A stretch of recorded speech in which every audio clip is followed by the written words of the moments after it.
第3秒交性侵裸睡女，二郎判7年半。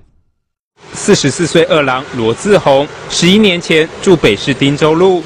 他见隔壁栋住顶楼加盖的美女喜欢在家裸体，竟起色心，把泳帽剪洞罩在脸上，跳到隔壁栋，爬窗进入美女屋内，拿棉被和枕头压住被害女子的头性侵，还在她胸部第3秒交助性。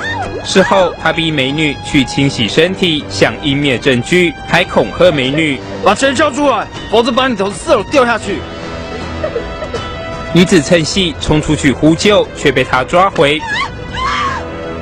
二郎仅收刮400元，匆忙逃逸。警方当时虽然掌握他精液 DNA， 却比对不出嫌犯。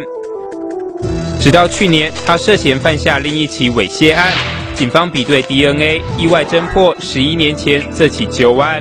台北地方法院开庭时，二郎坦承住过汀州路，却辩称出过车祸，不记得有犯案。但受害女子到庭时，颤抖指认就是他犯案。